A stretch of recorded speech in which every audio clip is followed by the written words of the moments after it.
Is the new Glenallachie 12 as good as ever? I'm Jeff, this is G Whiskey, stick around.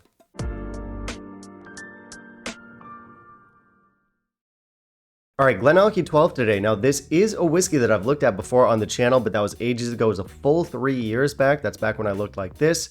I was a younger man back then and the world was a little bit brighter. Back then, I scored this in 87, which does seem generous. I think it was more into heavily sherried stuff at the time. But since then, I also have brought my scoring system down on an average of about 2 points. I did that a couple of years back.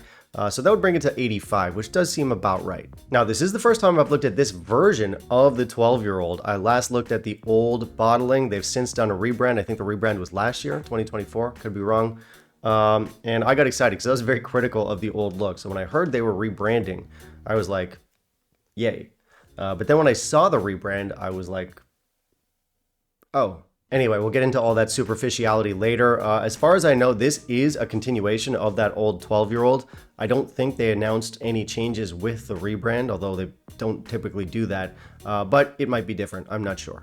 If you don't know much about the brand, Glenallachie was taken over in 2017 by a guy named Billy Walker, and then he started rolling out the 12-year-old not long after that. Initially, the 12-year-old looked like this. It was much lighter in color. Nowadays, our color is more along these lines, and as the years rolled on, he's had more time to exert his influence using casks over that distillate that he inherited from the previous owners, which is what this is made from. If you want to try the stuff that Billy Walker distilled himself, there's a peated line of whiskeys called Tour. I'm not sure if I'm saying that correctly, and they are quite nice, but if you prefer to keep things on the sherry side of things, you're looking at stuff like the 10-year-old, the 12-year-old, and older.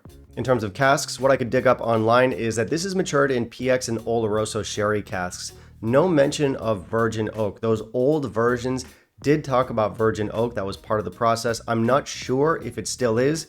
It's possible. I don't know. Anyway, I have always liked Glenallachie 12. I think it's always been a solid whiskey. I haven't loved it as much as some reviewers out there have, but I do think it's good, and I might still.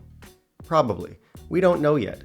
That's called a hook. My one gripe that I've traditionally had with Glenallachie is that it's too dependent on very active, very heavy casks, typically sherry casks, and I want to taste the distillate underneath, and I rarely find it. For me, I had the impression that Glenallachie had kind of a generic, nondescript distillate, so I wasn't too keen on seeing what was underneath the hood, as it were, until I tried some IBs. I think they were signatory IBs. After I tried that, I tasted that Glenallachie can actually showcase some very nice distillate as long as we can roll back on the casks a little bit. So that is something that I want to see more from them in the future, but that's not something I'm expecting here. So basically that whole tangent does not apply to this whiskey, and I wasted all of your time. Thank you for coming. Let's not waste any more time then, shall we? Let's jump into our review of this one. In the meantime, if you'll kindly leave a like down below, that'd be greatly appreciated. Glenallachie always gives us good specs, so that is something I do appreciate from the brand. This one is 46%, it's non-chill filtered, and it's natural color. So, is this bottle better than this bottle? Yeah, it's it's better. They changed it, and it's better. You know? Yeah, 2 out of 5. It does say non-chill filtered and natural color. We get some tasting notes on the back. There's no production notes, nothing about casks or anything, so it is pretty bare bones. The label says this is bursting with silky sweet Speyside character, which is nice.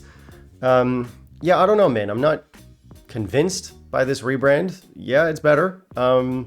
It's definitely purple. On the nose, this gives us quite a bit of sherry, which is kind of obvious. I get lots of raisins here, so like raisins, dates, kind of a very natural, fruity, raisiny sweetness. We also get treacle, some cinnamon, there's some foresty berry type notes in here. It's kind of earthy. Our tasting notes on the bottle say heather honey, which is definitely in here. This is a nice, sweet, obviously very sherry forward nose. On the arrival and finish, this is fruity and spicy. I get some cinnamon, some nutmeg, and some pepper. There's also a lot of very dark red fruits, classic sherry flavors here. There's some berries, some cherries, some marzipan, some nougat. There's even like a nutty caramel chocolate in this, almost like a Snickers, but leaning more into dark chocolate. The finish is some very faint red fruits and a soft vanilla, medium finish. Okay, so this has changed since the last time I had it, but I wouldn't say it's such a dramatic change that it's unrecognizable. It's not a huge shift. It's still got the same core character. What was true of those old bottles is still true of the new ones. They're cast forward, they're rich, they're well made, and if you're looking for a quality, well-sherried 12-year-old whiskey that's not too expensive, this does have you covered. Now, this is my buddy Matt's bottle. He lent it to me for this review. Thank you, Matt. He says that this is more distillate forward than the old bottles. Now, for me, I don't taste a lot of distillate in here, but I do think that the sherry casks are slightly more toned down and they're a little bit more delicate, which I appreciate. I did mention that with the old bottles, it was known that they were matured in virgin oak casks. With these new ones, I don't see any mention of that anywhere online. That's not to say it doesn't happen. It might still be the case, but if that is the case, that might explain why it is slightly more delicate. Those old ones were almost too much, such weighty, heavy, almost over-the-top sherry casks, and I feel like this is a little bit more reasonable. Especially towards the finish, we get this very rounded, silky, soft vanilla note that does actually somewhat remind me of a Tamdhu. Glenallachie and Tamdhu, both very sherried whiskeys, but a completely different style. And I've never in my life compared a Glenallachie to a Tamdhu. I'm not saying this is necessarily similar, but it's got some elements that kind of remind me of Tamdhu, if that makes sense. Because normally I would describe Glenallachie as rich and heavy and intense and sweet and sherried, but I would never describe it as a particularly elegant whiskey. This is not that, but it's, again, in that direction. So it's a step up for me. And listen, I do realize the way I'm talking about it, it sounds like Glenallachie completely reinvented itself and it changed its flavor profile and it's totally different now.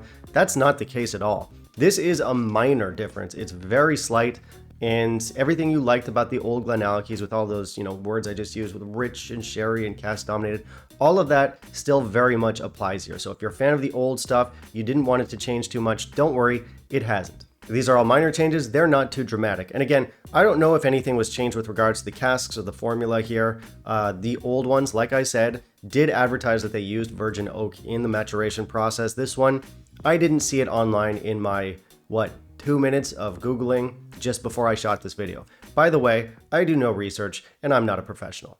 In fact, I might even go so far as to say that that's part of my appeal. I think that's why some people tune into me, is that I'm not a professional. I don't claim to be a professional, and I'm grateful for all of you out there who are constantly telling me, Jeff, you're extremely unprofessional, even amateurish.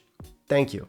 Anyway, I really like this one. I think it's a solid whiskey. I think it's a very nice sherry 12-year-old, one of the better ones on the market potentially. If you're looking for a Glenallachie, this delivers. Everything you would expect from a Glenallachie is in here. Score is going to be 85, which granted is the same as the old score for that older bottle. I do think the newer version is better. Not enough to bump it up an extra point. It's a minor difference. It's a slight difference, but it does seem to be going in a good direction, at least as far as I'm concerned. So well done. Now, before we jump into value, I do want to say a quick thank you to all my channel members, all my patrons. Guys, thank you very much for all the support. Appreciate it. And if you want to help out, if you want to help keep the channel financially sustainable and independent, there are a number of ways that you can help. I have both Patreon and PayPal.